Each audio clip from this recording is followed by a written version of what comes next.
Hello, Mia. Hey Warren, How are you? pretty good. Could you stop the recording until we call the meeting to order? Sure.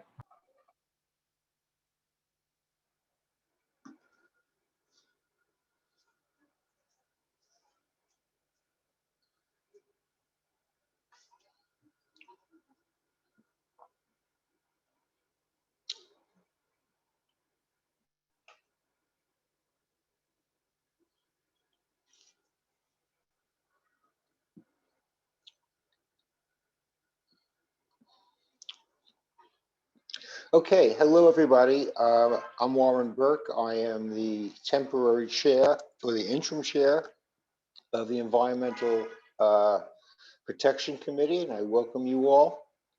The first thing I'd like to do is call roll call to see if we have a quorum.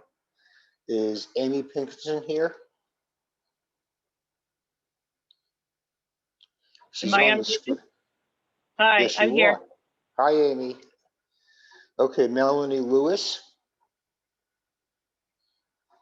No.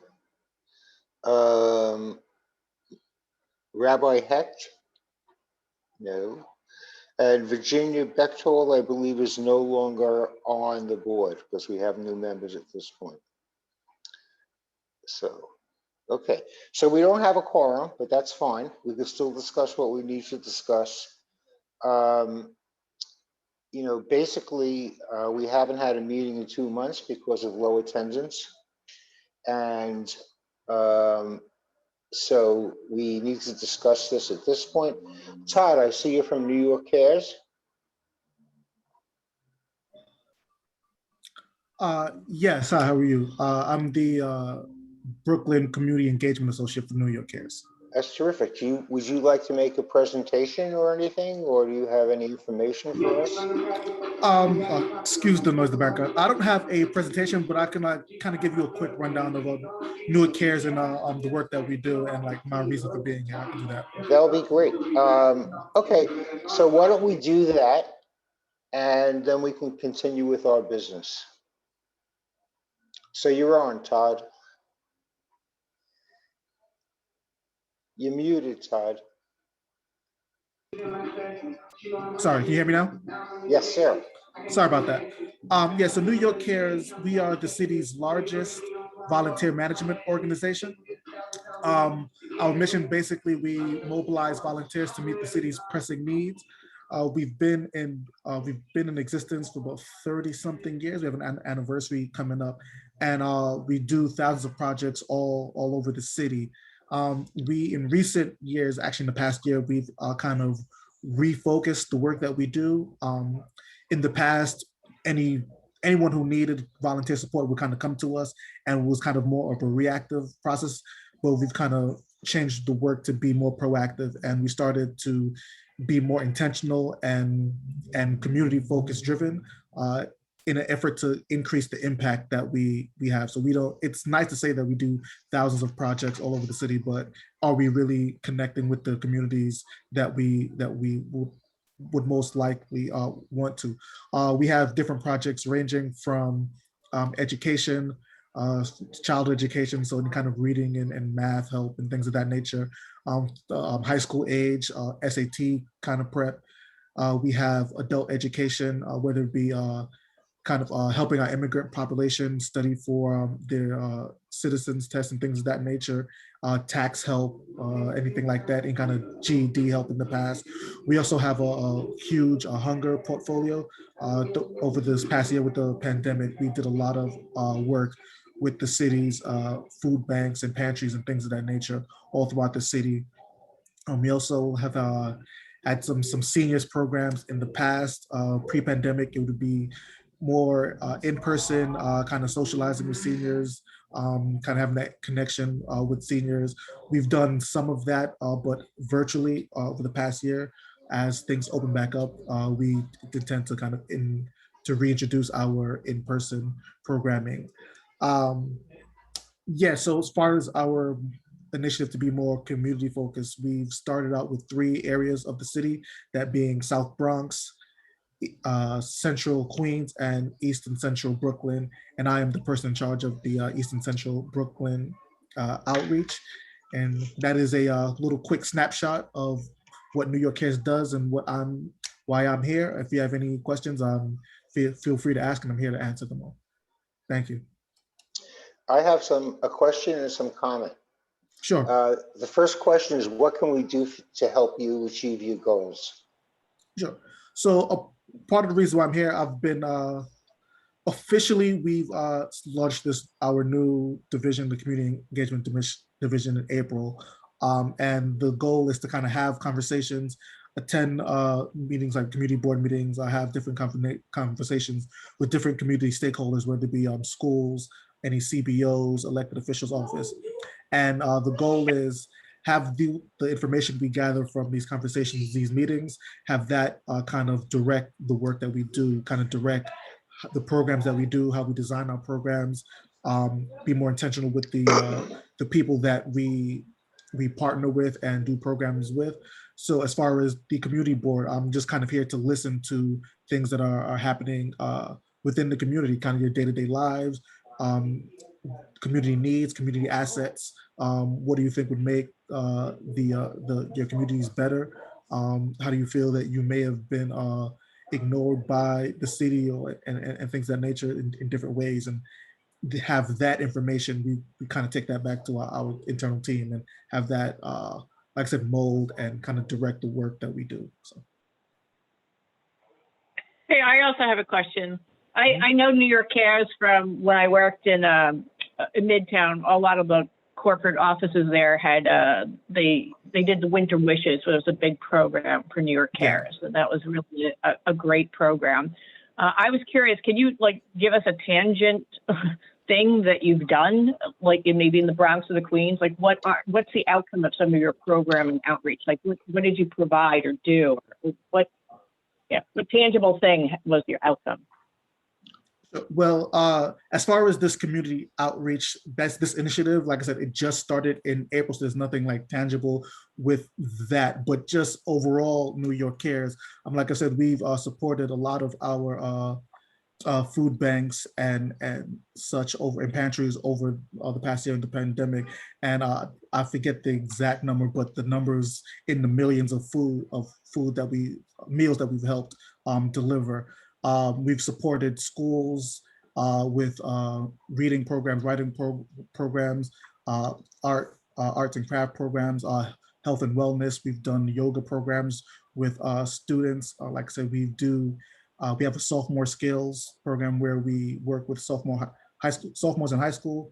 We kind of help them with reading and math in preparation for the SATs.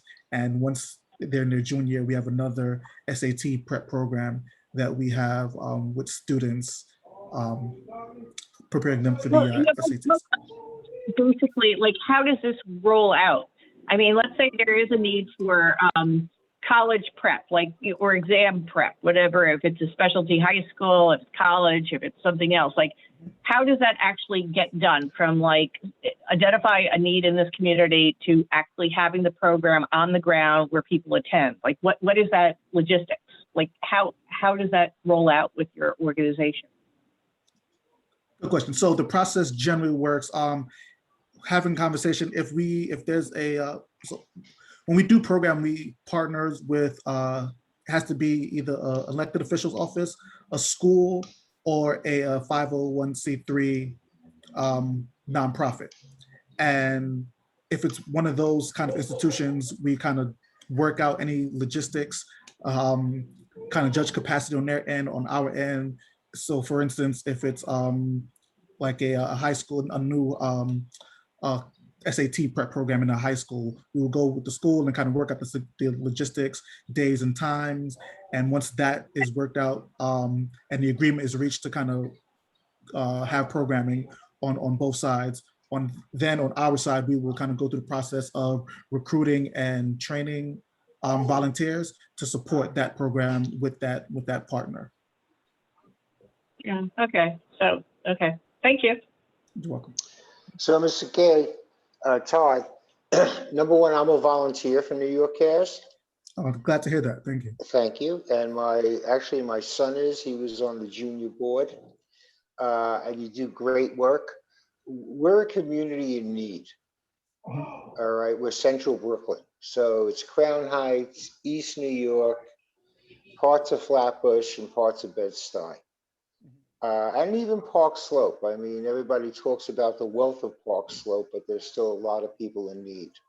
So and the community board has, really taken a look at this stuff. And our community is the biggest users of number one, government support in terms of finances. Number two, we are not only the biggest users, but have the biggest number of facilities, okay, for mental health and for addiction services. So that's something to consider. The other part is in terms of our kids and our teenagers, there are plenty of people here who do not have access to internet and do not have computers. Okay, and with COVID, it was doubled because the libraries were closed. So what I'd like to do, if you could send us to our office your contact information, and we're shutting down now for the summer. It's June, but there are 3 or 4 committees that would be perfect for you to attend and listen Mhm. and say what you're doing, and that would just be fantastic. All right. So Sure. do you know our email number? You can give it to me just to make sure. Okay, it's BK09 at cb.nyc.gov. And our district manager's name is Dante. And the person who's facilitating this meeting is Mia, and she is the assistant, what is she? Mia, what's your title? You're an assistant office manager? No, the assistant, whatever. But Mia's terrific. She has her pulse on this community. So it's a perfect person to contact with at the Thank you. same email address. And we Thank appreciate you. you coming on. And just for the record, I had spent a number of winters in basements of big buildings in New York City sorting codes. And it's so good to see that you've expanded beyond that role. Okay, because we all need this help. So thank you for coming. Yeah. Thank you. And thank you for volunteering. Really appreciate it. You're welcome. Okay, so to move on with the agenda, the first item on the agenda is the 960 Franklin Avenue rezoning to identify and discuss major issues for the community. So are there any comments from our members on that?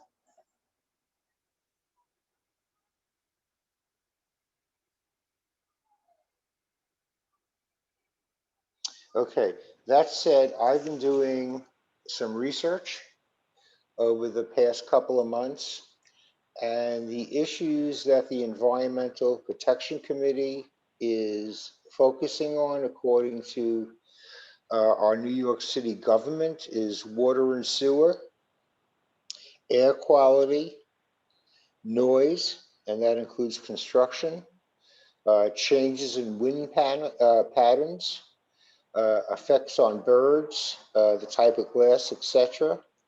The shadow study, that's been a big topic. Density of the building and the ripple effect towards environmental quality. And the last one is the effect of the buildings on ponding in terms of our roads. So does anyone have anything to add to that?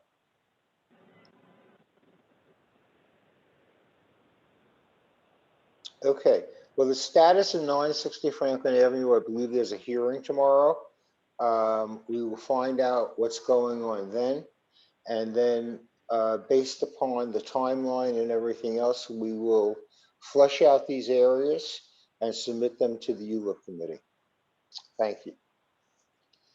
Okay, the next item on the agenda is major district complaints. Have there been any new ones? Amy, are you there? Amy? Hello? Okay, I think so, she's using one line for audio and the other for video. okay, Sorry, no, it took me a while to unmute. I submitted Okay. to the, Dante said he was gonna follow up, or it was on his radar as well, just the stagnant water garbage issue on, is that Nordstrom Montgomery. Avenue and Nordstrom? Yeah. The ponding, yeah, we're aware of that, and I believe action is being taken. Is there any feedback from that June 1st meeting? What was it, which one? I go to a lot of meetings. Oh, I was the one that Dante was going to. I guess maybe you go to the cabinet meeting? The district cabinet? No, I don't have any feedback. I know it took place. You would have to inquire to Dante about that. That's an administrative meeting. And so it's best to speak to him about that. The information has not been reported yet. I would assume at our next executive board meeting, it will be. But give him send him an email, Amy. I So, did. Amy- He said he would follow up with me, so I'll just wait Okay, till. all right, so if you don't hear, send him a reminder. Amy, you made a request prior in terms of the top complaints to 911 in our I community. looked at the link to the data that Khalid and Mia had forwarded. Good. I guess it's just the same stuff virtually all over the city, particularly in Brooklyn, Queens. It's noise and it's trash.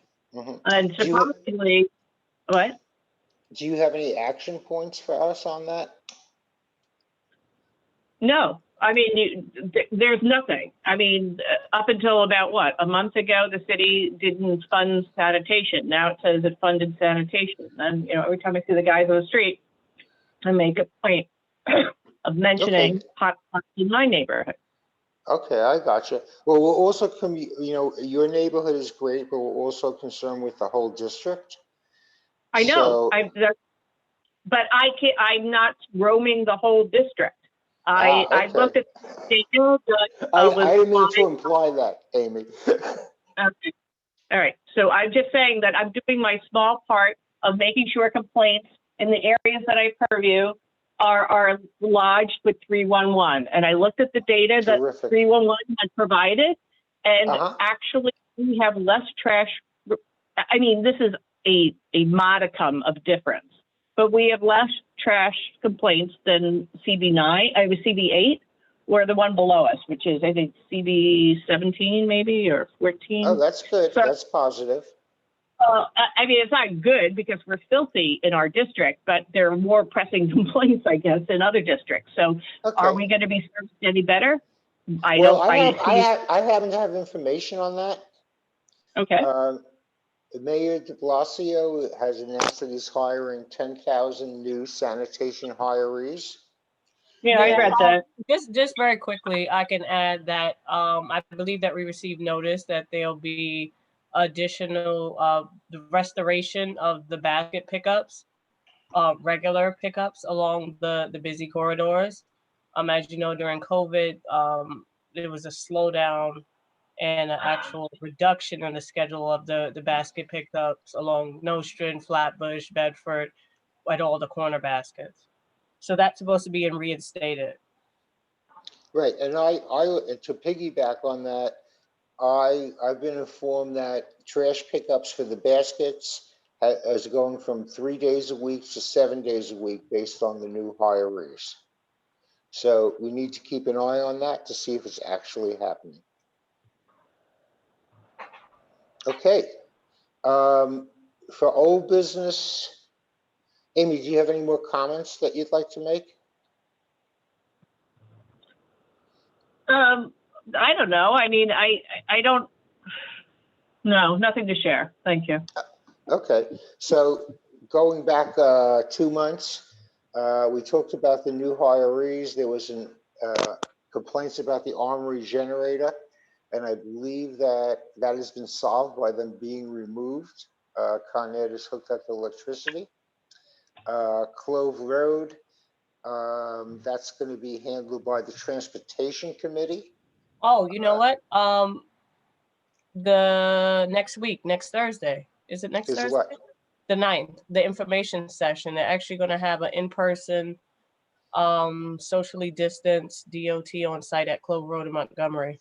Okay, 4 to and 7 next what date is Thursday. that? Me, you have the date by any chance? Next Thursday? Yes, hold on one second. They made that announcement last night at, transportation. It is the 9th, 4 to 7 p.m. Okay, very good. Is that going to be sent to, on our social media and our email blast? DOT is supposed to provide us either a bulletin or a flyer of some sort so that we can share it with the community. Excellent. Yeah, so I'll be reaching back out to Diana Soriano so we can get it out along with everything else this Friday. Even if it's just something very simple, I told her it'd be great if we can share it with the community and post it around. Good. That's terrific. Because That's that's important. And I'd like to go actually. So. Mia, that's going to just be standing around on Clove Road and Montgomery Street. Is that how it's organized? Yeah, they're gonna have a socially distanced DOT staff on site. Do we know, or has it already been decided if they're saving those Belgian blocks, cobblestones, whatever they are? Are Not they as going to of be? yet.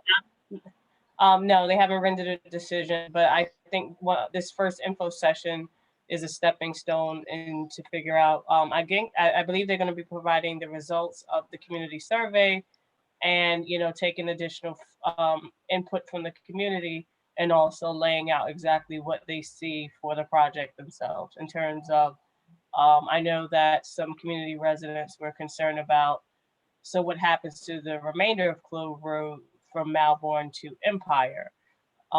Is the road going to be completely restored or just a portion connected to the plaza?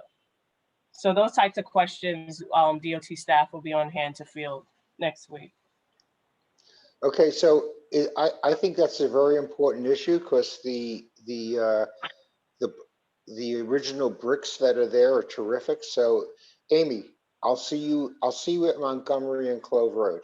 All right. Yeah, go. I want to find out. It's a Wednesday though. I guess I usually work to 5:30. Okay, so if you're working, then I'll fill out 2 questionnaires. Okay. I'm kidding. I want to be there. Okay. And I do want to point out, I just want to thank Amy. Amy works for the Department of Mental Health and Hygiene, and she's been very busy at vaccination sites. So I just want to thank you for that good work, Amy. Thank you. Actually, you probably know that the numbers are very low at the pod to date, and they're kind of shifting to multiple stuff. Yeah. I know the numbers are just terrific. In fact, I was on a H&H meeting yesterday that Dr. Katz was reporting, and it's just terrific. We just have to continue where we're going. In my mind, my personal opinion is we still have to increase the vaccination rate and still be very cautious. But do you have any insight into how they're scheduling or routing those mobile units, the kind of the big van buses that's supposed to go into neighborhoods that perhaps are, for vaccinations? Yeah. Have you seen that they're kind of branded like this big? I don't know, but I will ask tomorrow. Yeah, because they park that blood pressure bus outside of Chase like half the summer, on Nostrand, to get your blood pressure, get something checked. Right. But this is for vaccinations, correct? Yeah, they're giving out vaccination. I think it's the one shot. It could be Johnson & Johnson. It's going to be Johnson & Johnson. Yeah. It's going to be Johnson & Johnson because the theory is for whether it's in-home visits, the mobile vans, and they're beginning to give them to patients in all the H&H hospitals, both inpatient and outpatient, is that they're giving Johnson & Johnson so people do not have to come back. If people do request that, by all means, okay? But they want to try to get us all vaccinated as soon as possible. Amy, I'll ask that question tomorrow, and I'll find you the answer. All right. Okay, the next on the list is the Firestone lot and the cleaning. I do not have an update on that. Last that I heard is that the department has been reported to the Department of Sanitation, and they are referring it to their cleanup division. So Mia, do you have any more information with that, or am I correct in what I'm saying? The only update I have is that we were actually contacted by the 71st precinct, because they were attempting to get into contact with the owner because they wanted to schedule a tow out of all the vehicles that have been parking there overnight so that sanitation Okay. can actually get in and clean properly. Uh-huh. And that was their headache. Um, I was able to find the latest tax bill for them, but of course, the mailing address is Firestone.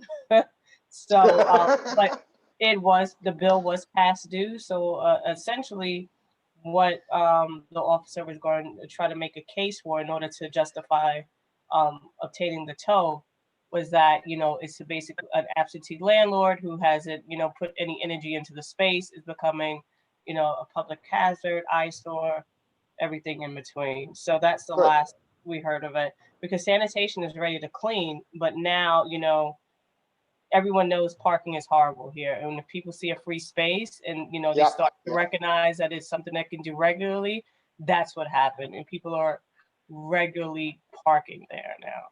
So I noticed that times I walk by that there are a lot of out-of-state plates, and I was wondering if there's a business in the area because it seemed like all of a sudden there's a lot of cars and then there's none. So I didn't get a sense of a lot random. of people do that for cheaper insurance. I think that's just the thing people do for cheaper insurance. I know that, but the kind of like if all the cars there have out-of-state plates, that's kind of odd.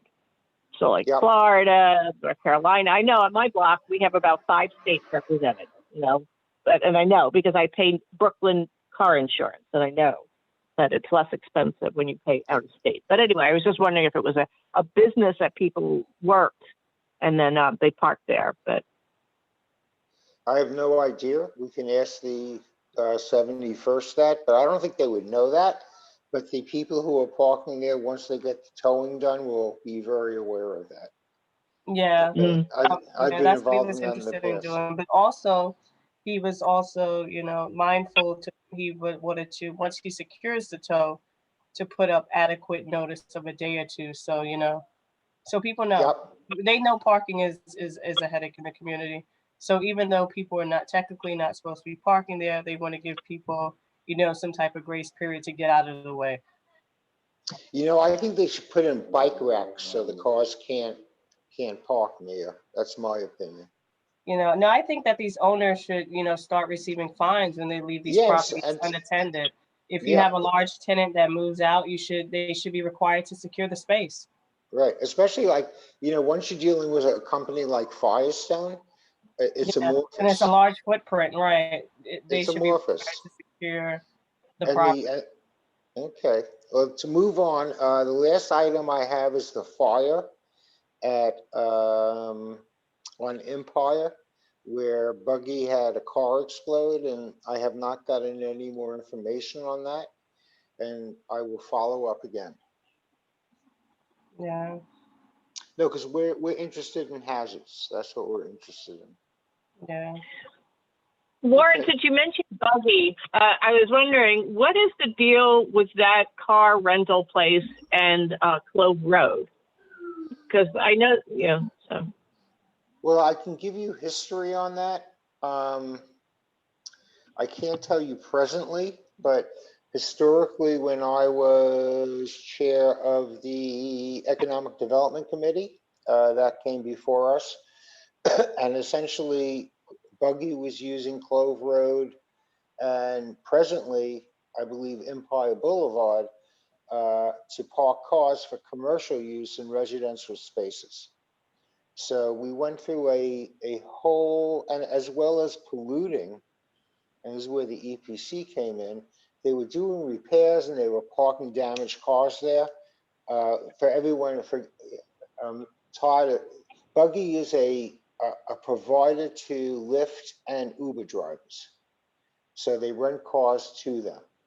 So prior to COVID, it was like a slam bang business, and there were a lot of cars, and they were using that location, which is an old Carvel stand, as their primary point of business.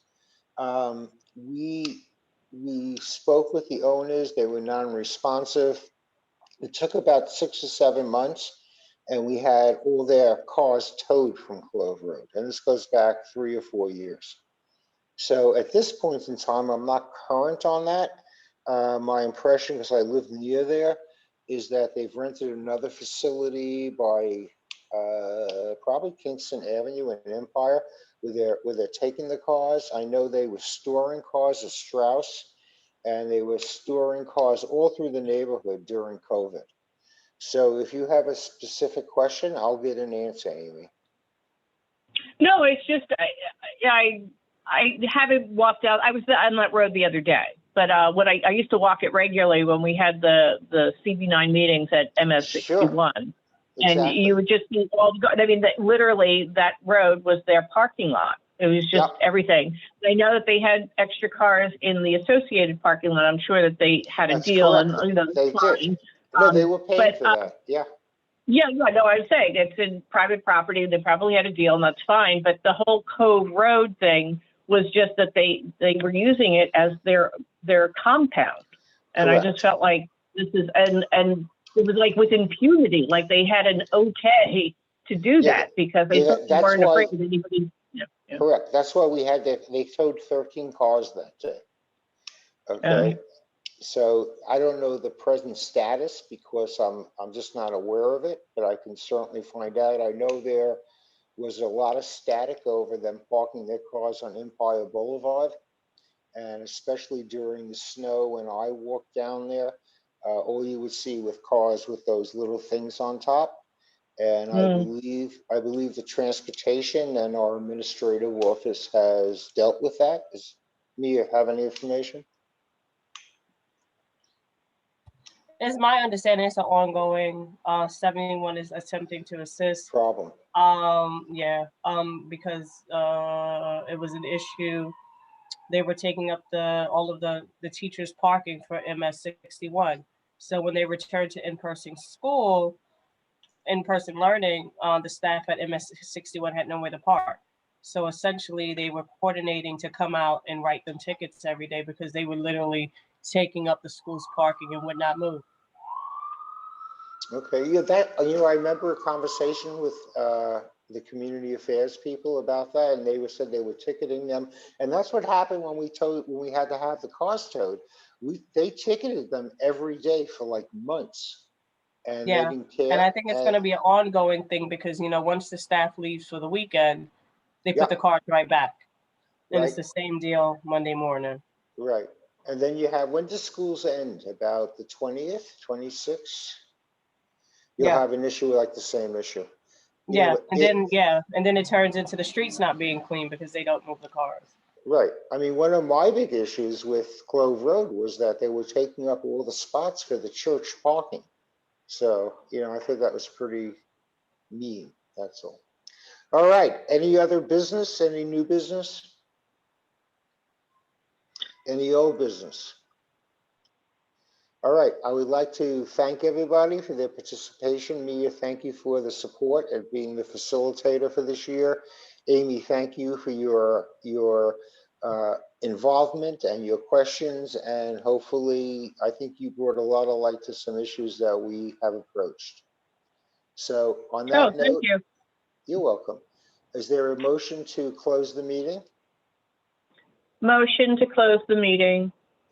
I second. So, all right. So thank you all. Have a great summer.